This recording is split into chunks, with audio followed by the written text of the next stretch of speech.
Yeah, this is awesome. Absolutely awesome, ladies and gentlemen. Look at what's about to happen. We about to happen have an awesome, absolutely awesome discussion.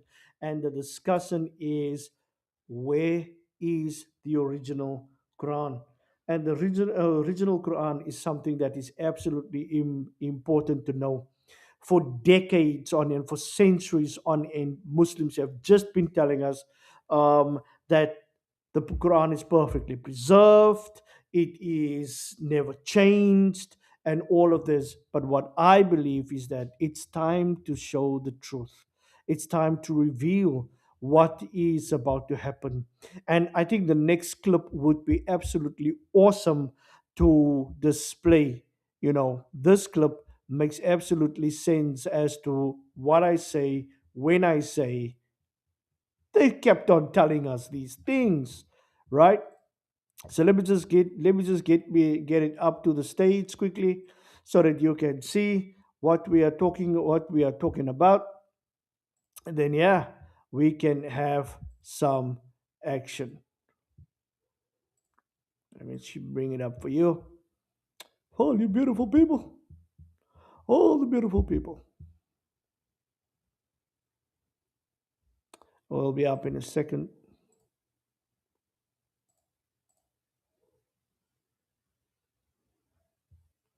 Let me share.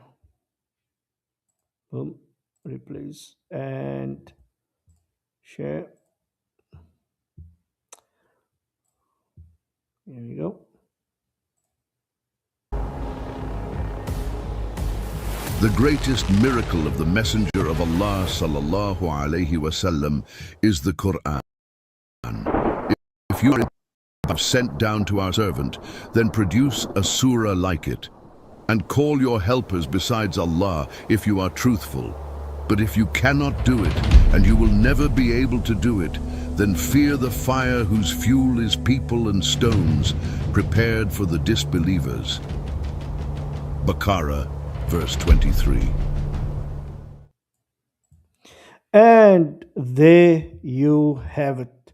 There you have it, guys. Um, this is the best that Muslims can come up with when they say, for example, we, this is the miracle of Muhammad. The greatest miracle of Muhammad is none other than the Quran. Sorry for the glass, but when you sit here and you do this and you have to talk, and it's basically it's basically what you have to do. Yeah, it's basically what you have to do. Let's jump into it and let's go look at a couple of things. I'm going to share with you my screen, and this screen is going to entail the next the way forward as to what we want to discuss. And this discussion is happening in chapter 53 verse 1 of the Quran. Chapter 53 verse 1 of the Quran is very, very basic and very, very easy to understand. The verse itself entails just one line where Allah speaks in the Quran, and it say, Allah swears by the stars, plural. But what is fascinating about this whole thing is that not only is it interesting about what the verse is saying, is also what the scholars is saying about chapter 53 verse 1. Let's look at one of the most prominent scholars that you can find in Islam, and that scholar, ladies and gentlemen, is none other than Ibn Abbas. So whenever you hear or see someone in the Islamic literature and is called Ibn Abbas, or they quote from Ibn Abbas, then you must know it is absolutely authentic. If Ibn Abbas speaks, you don't need a chain of narration. Because why? It is Muhammad that has prayed for Ibn Abbas and said to Allah, whatever Ibn Abbas say, is that Allah must definitely bless. There's other translations or there's other readings that say that Muhammad has spit in the mouth of Ibn Abbas. But let's read. And from his narration on the authority of Ibn Abbas, that he said regarding the interpretation of Allah saying by the Najm when it's settled. Now, please note that parentheses is not within the original text. It is what Muslims have put in there to make the narrative more understanding to us. But when we look at this particular narrative, it is clear that the parentheses, those that is between brackets, is something that we don't necessarily have to accept. Let's look at this. He says, Allah swears by the Quran when Jibreel takes it down to Muhammad in installments, one, two, three, or four verses at a time. But if you look at the highlighted is also part of the speech of Ibn Abbas. And Ibn Abbas continued to speak by saying, there was a 20-year interval between the first and the last verses. When this verse was revealed, Uthman ibn Abi Lahab heard that the Prophet swore by the revelation of the Quran in installment. And so he said, tell Muhammad that a disbeliever in the installment of the Quran, when the Prophet was informed of this, he prayed, "O Allah, set on him one of your wild beasts." Later, Allah set on him a lion near Haran that snatched him from among his friends and took him to a place nearby. It tore him apart from head to foot, but did not eat him because of his impurity. Just as the prophet had prayed against him, it is also said here, Allah swore by the stars when they said. It is fascinating how Allah comes to the rescue of Muhammad. And what we are going to see is that Abu Lahab was actually correct when he says he does not agree in the installment situation. Let's continue to read. It is fascinating as we continue. It is fascinating as we continue in chapter 79, verse 1 of the Quran. And chapter 9, verse 1 of the Quran is also a one liner. We say, indeed, we send down the Quran during the night of decree. Now, please do take note that in chapter 53, verse 1, Allah swears by the stars, a one liner. And then in chapter 97, verse 1, he says, we have sent down the Quran during the night of decree. Decree is something that we have to take very, very seriously note. Now, if we understand what the text is saying, or basically what the history of the Quran is saying, is that the Quran itself was sent down to Muhammad when Muhammad was in the cave of Hira. We're going to dig a little bit deeper into the text when we find out that Muslims often say, the Quran was sent down in two revelations, which is not really two revelations. The Quran was sent down as one complete book, and we are about to read this. But then also is how the revelation was revealed to Muhammad. I want to reiterate to you that Muhammad was in the cave of Hira when he received the revelation, but not according to what Ibn Kathir is saying. And Ibn Kathir reveals something that is absolutely interesting. Let's read. I think the reading is going to help us and so in order for us to understand what on earth is actually happening in the book.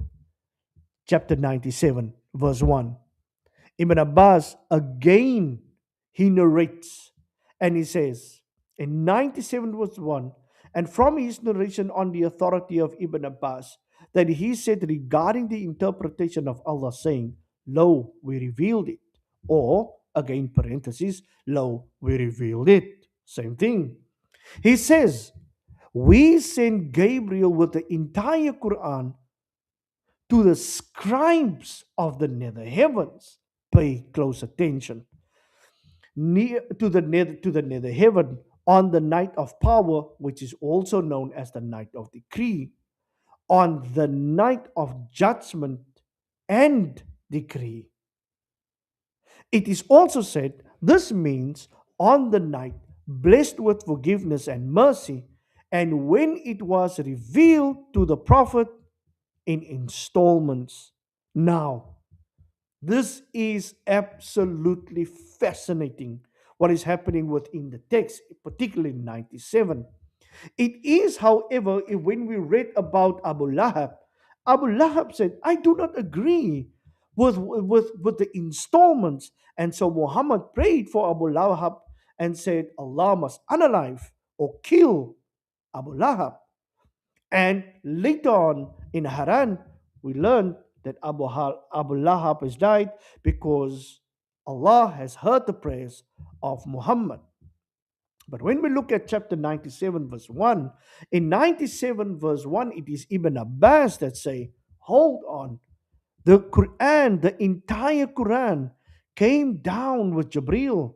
Let me read it again. We sent Jibril or Gabriel with the entire Quran to the scribes in the nether heavens. There's already problems that sits over here. Because if Abu Lahab has lost his life because of Muhammad and not believing in Muhammad have received it over a period of 23 years, which is installments, it is Ibn Abbas that says the Quran came down as an entire book. Let's look what Ajalalain is saying. Ajalalain on the same verse in 97 verse 1 say, Lo, we revealed it, that is the Quran, in its entirety, sending it down from the preserved tablet to the heaven of this world, right? Of this world on the night of ordainment, that is the night of great eminence. Now, there is, however, for something that we have to pick up. Ibn Abbas is saying the Quran came down, the entire book came down with Jibril. And then Jalalain concurs with Ibn Abbas. Yes, it came down, the entire book. But what are we missing about this particular book? What are we missing? I want to show you what we are missing here. In chapter 53, verse 1, there is something that is absolutely interesting, as Ibn Abbas is saying. There was an interval for 20 years between the first verse and the last verse. The first verse is what exactly? This is what Muslims have explained, and the scholars have also revealed what it was the first verse, even the first chapter. Some people would say that this is the first chapter of the Quran, but not in its entirety. But what struck me about this is the fact that Ibn Abbas is saying there was a period of rest. There was an interval period between who? Between the first verse and the last verse of the Quran. For 20 years, no verses came down. This is concerning. Muhammad became a prophet in 610. In the year 630, Muhammad conquered Mecca. After he conquered Mecca, he went back to Medina for 2 years and then he died in Medina. So there was this particular period when he was a prophet in 610, and then in 630 he conquers Mecca, which means from the period that he became this prophet, there was no revelation coming down as per Ibn Abbas. Why did this happen? And we should really pay close attention to why on earth did this happen? It happened basically, and it happened simply because scholars doesn't know. They don't know. Because if we ask the question, this valuable question, we have to ask it in this way. We have to ask it in this way. If Muhammad was in the cave of Hira, what was Muhammad doing? In chapter 2, verse 185 of the Quran, we're going to learn something that is absolutely pivotal and vital. But let's first take cognizance of what has happened. The Quran say it came down in the night of power. It came down. And it came down to the scribes. Who is the scribes? None of the Muslims can actually tell us who on earth the scribes is. Some scholars will argue the point by saying, no, this is the angels this is the angels that's in the nether heavens. But not only so, it is Ibn Abbas that makes a statement by saying, and let me share this with you again so that we can look at what Ibn Abbas is saying, right? And Ibn Abbas is saying it came down to the nether heavens. It came down to the first heavens. It came down to the heavens where we are, the heavens where what we see. If we look at the heavens that what our heavens, then clearly it is Ibn Abbas that says it's Ibn Abbas that says, no, it came down to the nether heavens. It came down to the scribes that was in the nether heavens. They still don't know who it is. They still don't know who the scribes is. Let's, for argument's sake, say the Muslims know who it is and don't want to reveal the identity. If we look at the nether heavens, then it's abundantly clear that the Muslims know exactly that there must have been some sort of angelical being or beings, because it does say scribes, that was sitting in the nether heavens, and they themselves, and Gabriel brought the Quran to them, to the scribes. But there's something that that Ibn Kathir is saying, which is actually, that is very, very interesting. Ibn Kathir say that Jabril,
Jabril has brought down the Quran, has brought down to the Quran to Beit al Izzah, which is the Quran, which is the Kaaba, to a house filled with idols.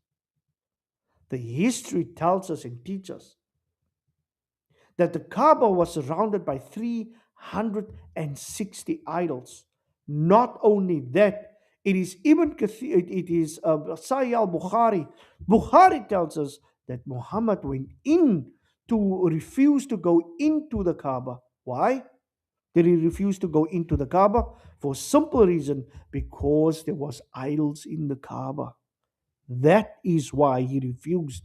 So not only do we see that that Gabriel brought down the Quran down to the Kaaba when there was 360 idols there, but there was also idols inside of the Kaaba. This is what is known as Revelation 1. Revelation 2 is not what the Muslims tell us. That Muslims say that the Sunnah is the second revelation. No, no, no. There's no such thing as the Sunnah, which is the second revelation. What is important to note here is the simple fact that the second revelation is the dissemination of the verses to Muhammad. Now, I'm not going to deal with that right now, but what I do want you to pay attention to is what's happening in chapter 2, verse 185. Remember, we could not find the scribes. We don't know who the scribes is, but one thing that we can do is that we can only go and investigate. Let's look at chapter 2, verse 185. Ibn Kathir is talking here. The virtue of Ramadan and the revelation of the Quran in it. Allah praised the month. Allah praised the month of Ramadan out of the other months by choosing it and sent down the glorious Quran, just as He did for all the divine books He revealed to the prophets. Imam Ahmad reported what Talahib bin al-Aqsa that Allah's messenger said in the Sakhruf, in the pages, Sakhruf, which means pages, of Ibrahim were revealed during the first night of Ramadan. Pay close attention. This is known as the first night of Ramadan. Only in the first night of Ramadan. This is where we have to clearly look at things. The Torah was revealed during the sixth night of Ramadan. The Injil was revealed during the 13th night of Ramadan. Allah revealed the Quran on the 24th night of Ramadan. It is absolutely crucial to know that the Islamic scholars go as far to say the Quran was the Mus'haf or the Sakhruf of Ibrahim was revealed on the first night of Ramadan. No one knows where the Sakhruf of Ibrahim is. We've never seen it. The Torah was revealed during the sixth night of Ramadan. We've never seen the Torah being handed to Musa, because the Quran does not explicitly say that the Quran was given to Nabi Musa, but it only say that the book, and we have given the book to Nabi Musa. Could have been any book, but never referred to as the Torah. The Injil was revealed during the 13th night of Ramadan. This is problematic. If the Injil was revealed in the 13th night of Ramadan, the Quran in chapter 3, verse 48 of the Quran say clearly in the tafsir that it is in the womb of Mary, it is in the womb of Mary that Allah have teach Isa alayhi salam the Injil. So if it was revealed on the 13th night of Ramadan, then how on earth did Allah take all of those time and spend time in the womb of Mary to teach Isa? We have to investigate and we have to look, because now all of these stories doesn't make sense. We have to ask the question, and the question is very, very simple. Was all books sent at the same month of Ramadan? And even if in the case, did Muhammad get all the books? Because the Ibn Kathir is not very, very clear on the matter. Now, I've made earlier on, I did say, for example, look very closely. I did make the example and I did make the statement that says Muhammad was in the cave of Hira. This is where Muhammad was. And as it is professed and confessed by the scholars and by the Quran itself, and by what the tafsir is saying and the literature of the Muhammadan, the Quran came down in the night of Ramadan. But Muhammad was in the cave of Hira. What on earth was Muhammad doing in the cave of Hira? And it came down in the night of Ramadan. So here is possibly where a problem sits for Muslims. And this is a question that I have to ask, and I have been asking this question to Muslims, and it was not as clear as possible. Guys, let me just add in here. It was not clear as possible as to what they actually know about, or what they actually know about the Quran itself. Muhammad was in the cave of Hira. It came down to Beit al Izzah. And when it came down to Beit al Izzah, that was surrounded by 360 idols, inside of the Kaaba, which was also filled with idols, and yet Jibril came and brought it down. This is fascinating. The Quran also talks about something which is fascinating, where it is a suggestion is made that you should take the prayer station of who? The prayer station of Abraham. Take the prayer station of Abraham as a place of prayer. This is what the Quran is saying, or a prayer station. The prayer station of Abraham, according to Islam or the Sunni sources, it says that he and Ishmael has built this wonderful place, according to them. But ask yourself the question: where did the idols come from? Where the idols have come from is from the tribe known as the Quraysh. Muhammad was Qurayshi, and the Quraysh themselves has worshipped idols.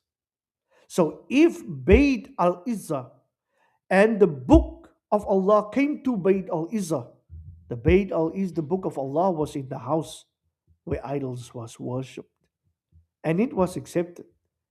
And lo and behold, Muhammad also tawafed around the Kaaba with 360 idols, and the Quran, for some reason, was in the house. Let me look at this. Let's look at this very clearly.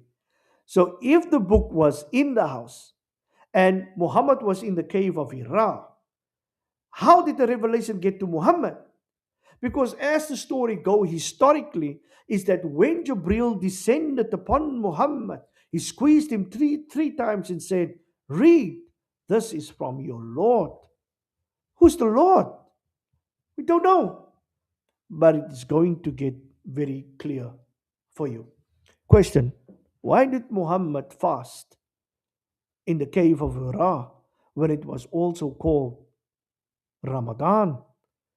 This, however, is revealed to what the lady of, or the mother of the believers has revealed to us.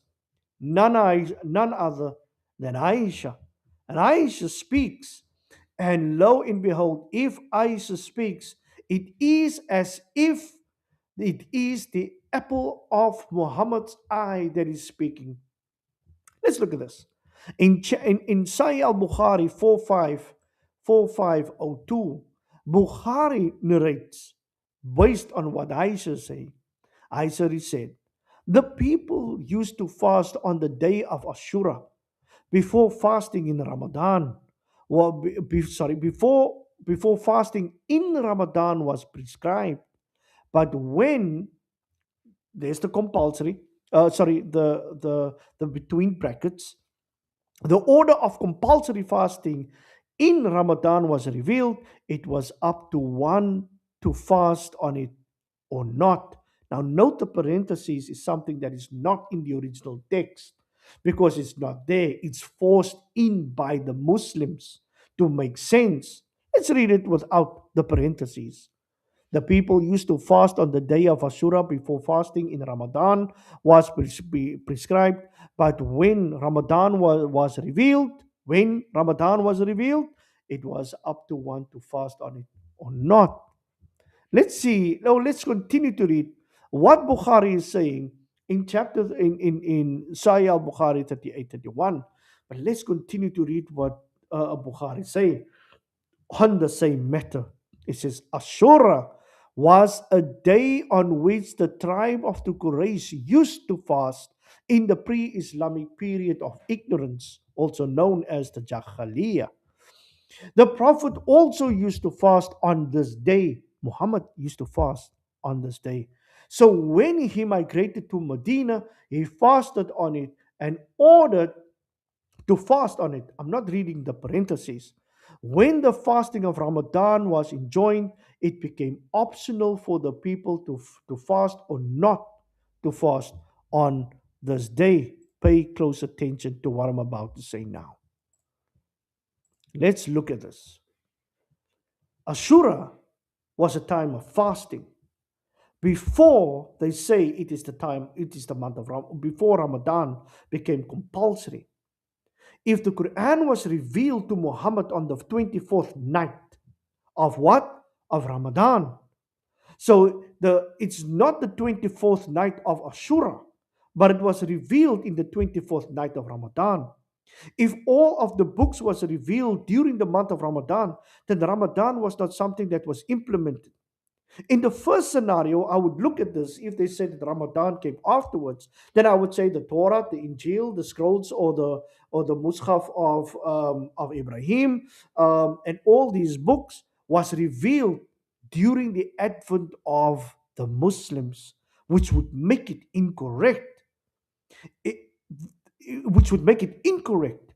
What would be correct is that Ramadan was already in the time of the pagan Quraysh, and the pagan Quraysh has participated in the Quran and in Ramadan.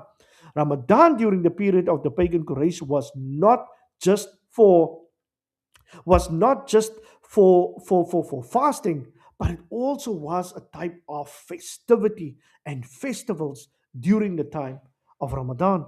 So Ramadan became compulsory for the Muslims when they accepted Allah as their God. But Ramadan was actually practiced by the Quraysh. So let's put this everything in place here. And let's see how we can put this together.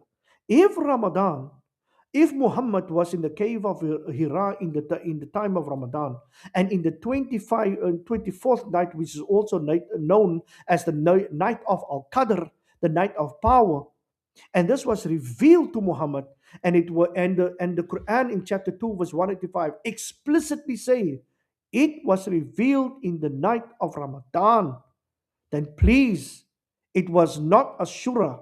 According to the hadith of Bukhari narrated by Aisha, it was actually in the time of Ramadan.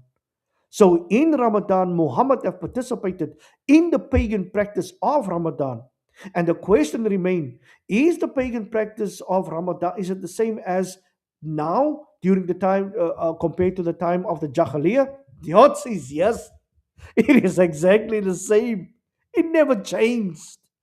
It never ever changed. So if it changed, for some reason it changed, then surely the practice of Ramadan would have been different. But it was not different. It still remains the same. We later on learn that Muhammad tawafed around the Kaaba. Tawafed around the Kaaba before the advent of Islam and Muhammad conquering Mecca. So what did Muhammad do? Muhammad also tawafed around the 360 idols around the Kaaba. While Ibn Kathir is saying, while Ibn Abbas is saying that the Quran came down to Bayt al-Izzah. So they were tawafing around Bayt al-Izzah with the 360 idols while the book of Allah was in the Kaaba. Nothing special about that. Funny enough, though, the story still does not make sense. It does not add up. The evidence for this is so overwhelming in the book itself. The Quran, the Tafsir, the scholars, they all speak or talk about this thing. It came down in the 24th night of Ramadan. In the Ramadan, where it's supposed to be a holy month, this month which Allah have set apart. Let's look at it. And we have to go and look a little bit more deeper. Let me share my screen with you when it comes to this particular narration. So what we've learned is that Aisha, narrated by Al-Bukhari, it is clearly saying, is talking about Ashura, but we now know that Muhammad was not fasting. He was not fasting during the Ramadan, during the Advent, or when Islam was already in full fledged. No, Muhammad was still very much a pagan when this has happened. Now, there is, if you want to follow a little bit more, and if you want to read a little bit more on Bayt al-Izzah and how the book came down, I've read this in the book of Dr. Abu Amina Bilal, called The Revelation of the Quran. And this is where she clearly talks about the advent of Islam. She's talking about what has happened and what has occurred. Let me see if I can help you. Just give me a second. I want to add this to our list.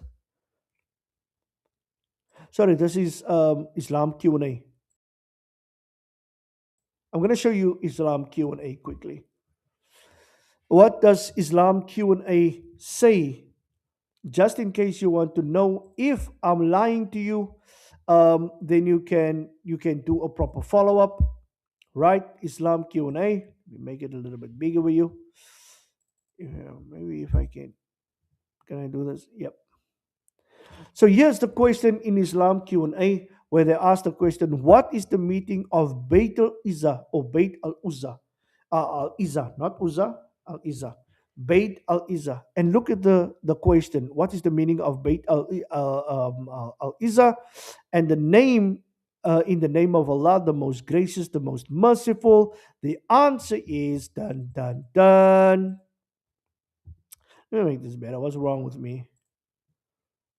I'm gonna learn to be more professional. And you know how we do. Look at this. The answer is the term Beit al Izzah translate in English the house of honor. It refers to a house located in the first heaven.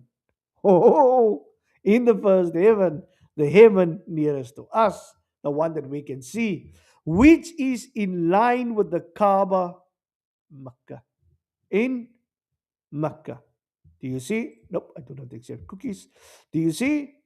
There is a number of authentic narrations from the companions of the Prophet, may Allah be pleased with them, which stated that the Quran was brought from Al-Lutul Al-Mahfuz, which is the tablet in heaven, to Bayt al-Izzah, and then Jibril would be ordering to bring the Quran to the Prophet. Do you see there what has happened? So if he brought it to the Prophet and was the first revelation revealed in the Quran in the night when Muhammad was in the Kaaba, we should take absolute note, people. We should take note.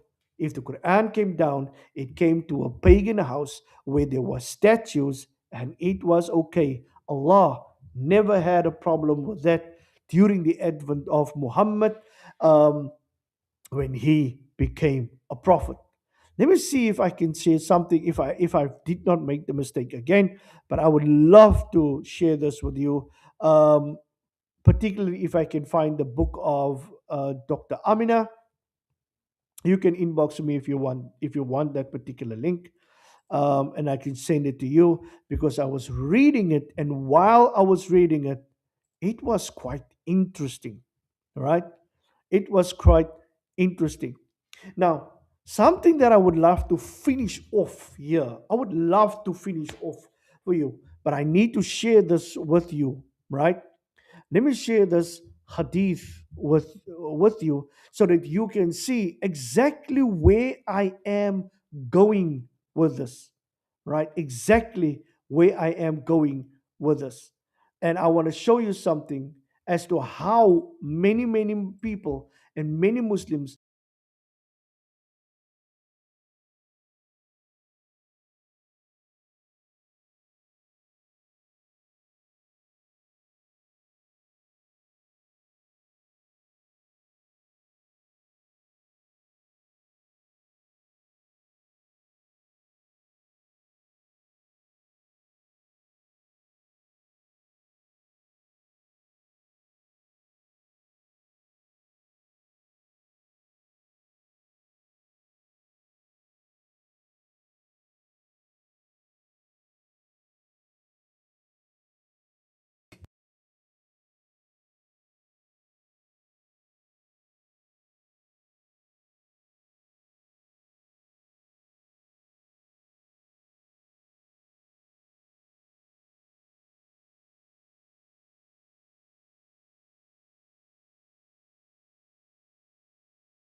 continue later.